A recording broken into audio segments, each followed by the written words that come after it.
নমস্কার বন্ধুরা, ইলার লাইফস্টাইল চ্যানেলে গুড মর্নিং সবাইকে। কেমন আছেন সবাই? আশা করি ভগবানের কৃপায় ভালোই আছেন।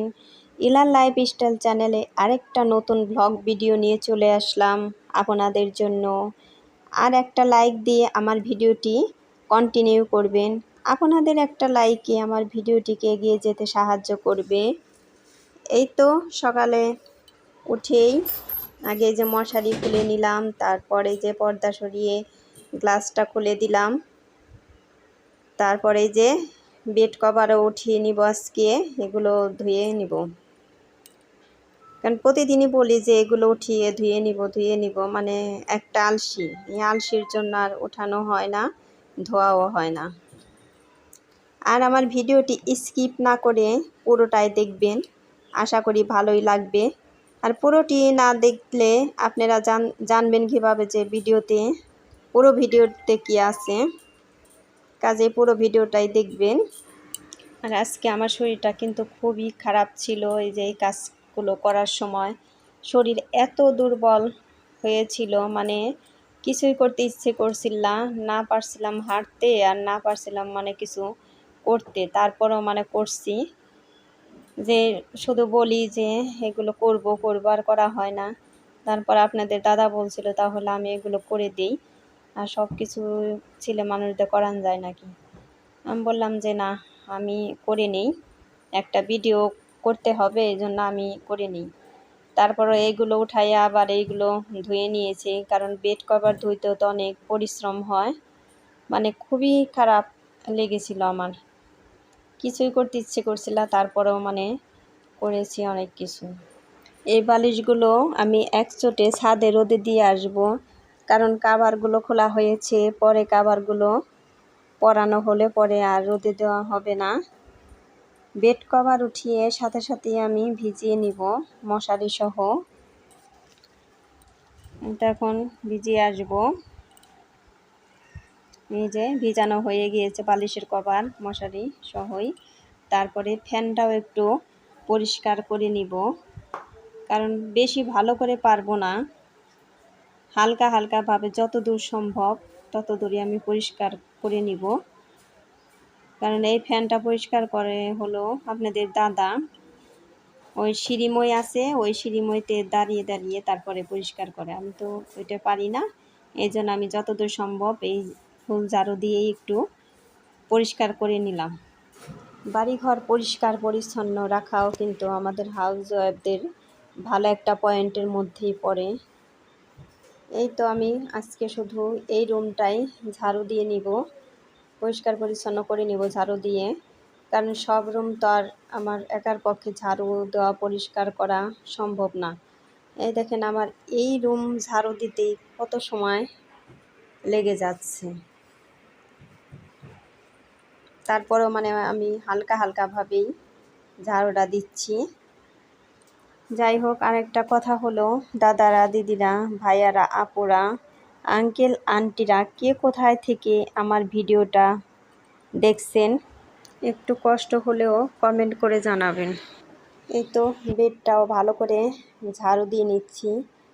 এই যে প্রচুর ময়লা, একদম এই যে ধুলো তো দেখা যাচ্ছে না, কিন্তু প্রচুর ধুলো আছে এর মধ্যে। আর এই খাটটা কিন্তু আমার শ্বশুরমশাই বানিয়ে রেখে গেছেন আমার বিয়ের আগের। এই খাটটা ডিজাইন নাই, ইংলিশ খাট। এই খাট হলো লোহা কাঠের খাট, একদমই শক্ত খাট। লোহা কাঠের খাট আপনারা তো বুঝতেই পাচ্ছেন যে কত শক্ত হইতে পারে। এই যে এখন এই যে দুই পাশের পাশিও আমি একটু ভালোভাবে মুছে নিব।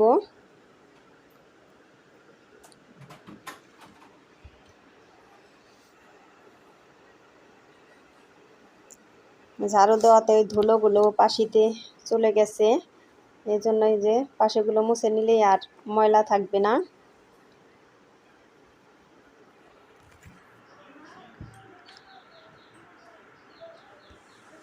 বেশি ডিজাইনের চাইতে এই পদই অনেকটা ভালো, কারণ পরিষ্কার করতেও সুবিধে হয়।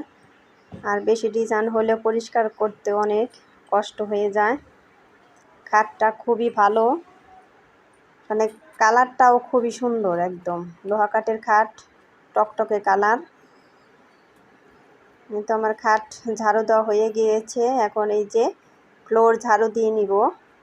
এই প্রতিদিনই যে খাটের নিচে যত দূর সম্ভব তত দূর ঝাড়ু দিই, তারপরেও মানে এই যে দেখবেন বলে কত ময়লা বের হয়।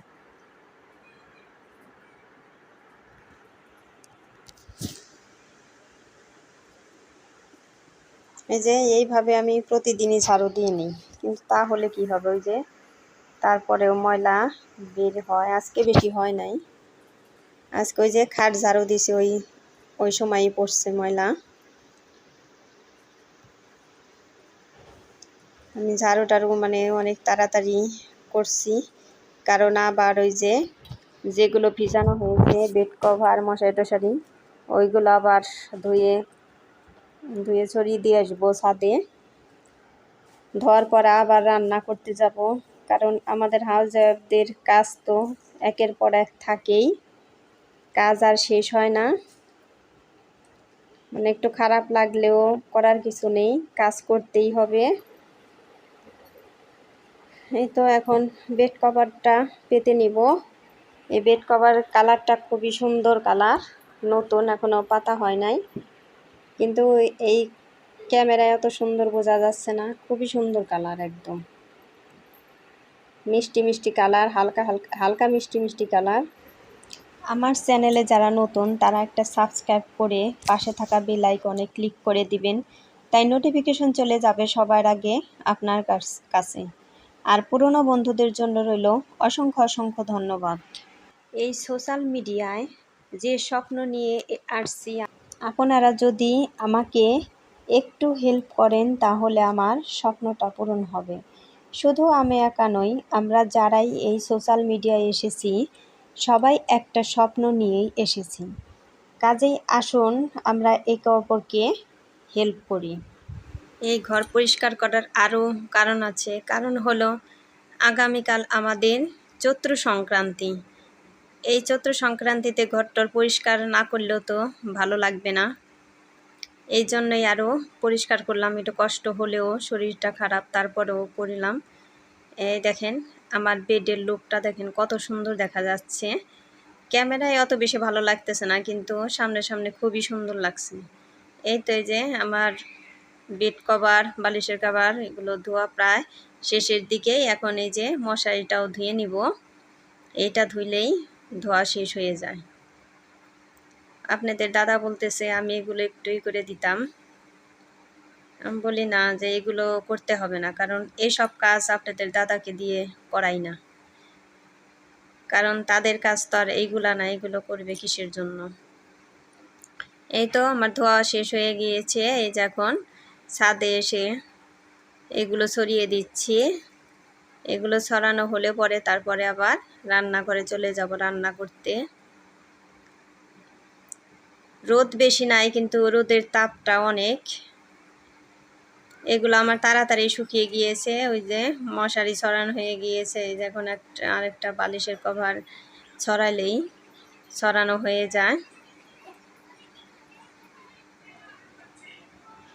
ছড়ানো শেষ, এখন ওই যে নিচে গিয়ে আবার রান্না শুরু করে দিয়েছি।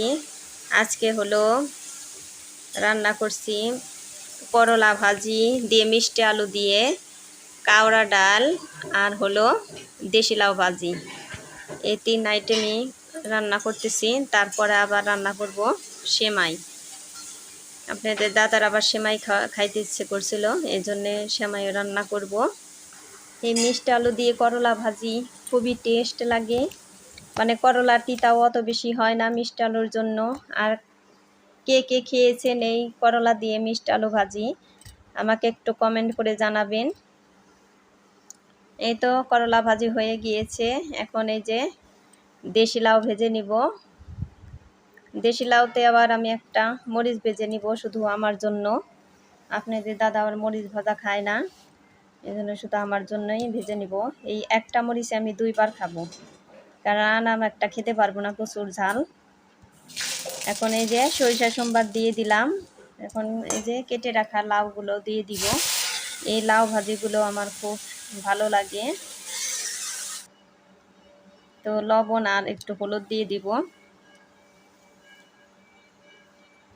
ভালোভাবে নাড়াচাড়া করে তারপর ভেজে নিব।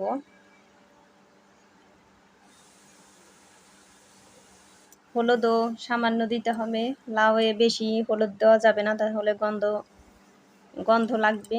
এই তো লাউ ভাজাও হয়ে গিয়েছে। এখন এই যে ডাল ও সম্বার দিয়ে দিয়েছি। এই যে আমি একটা আম পেয়েছিলাম, বড় একটা, ওই আমটা দিয়েছি। তারপরে কয়েকটা ডাঁটা দিয়েছি। আর এই কারা ডালটা আমার খুবই টেস্ট লাগে। কয়েকদিন ধরে ডাল বেশি খাই না, কারণ 2 জনের জন্য ডাল রাঁধতেও সময় লাগে আর রান্নাও হয় না। এই জন্য এই জিরে গুঁড়ো দিয়ে ডালও নামিয়ে দিয়েছি। এখন আমি রান্না করব সেমাই। তার জন্য দুধ আমি আগে জাল দিয়ে নিয়েছি। এখন এই যে একটু ঘি দিয়ে দিলাম। এই কিশমিশগুলো ঘিতে ভেজে নিব। আর এই কিশমিশ কিন্তু আমার বাড়িতে বানানো, আমি নিজেই বানিয়ে নিয়েছি। এই কিশমিশ অনেক সুন্দর হয়েছে। আর ওই যে দেখেন কত ফুলছে এই কিশমিশগুলো। এখন এই যে জাল দেওয়া দুধ এই পাতিলে ঢেলে দিলাম। এখন এই দুধের মধ্যে আমি আর একটু পাউডার দুধ দিয়ে দিব ঘন হওয়ার জন্য।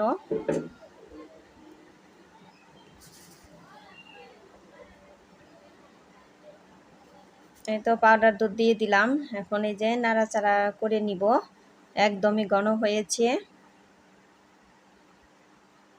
আর সেমাইটা খুবই টেস্ট হয়েছিল। এই যে একটু জাল দিয়ে তারপরে পরিমাণ মতো চিনি দিয়ে দিব। এই তো আমার দুধ এই যে জাল হয়েই গিয়েছে প্রায়। তারপরে যে এখন চিনি দিয়ে দিব পরিমাণ মতো। আর চিনির মিষ্টিটাও একদমই ঠিক মতো হয়েছিল। তো এখন আর একটু জাল দিয়ে তারপরে ঢেলে নিব। এই তো এই যে চিনিও দিয়ে দিচ্ছি। তার দিব না, দেওয়া হয়ে গিয়েছে। আর একটু জাল দিয়ে তারপরে এই পাতিলটা নামিয়ে দিব। এই তো নামিয়ে একটু ঠান্ডা করে তারপরে ঢেলে দিব এই সেমাইয়ের মধ্যে। এই তো একটু যে ঠান্ডা করে নিয়েছি। এই সেমাইও আমি পরিমাণ মতো এই বাটিতে নিয়ে নিয়েছি। সেমাইটাও খুবই টেস্ট হয়েছিল।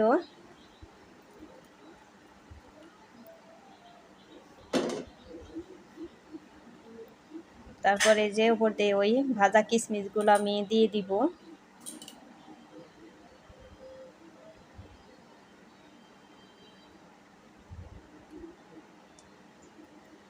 আপনারা চাইলে আপনারাও বাড়িতে এই কিশমিশগুলো বানিয়ে নিতে পারেন।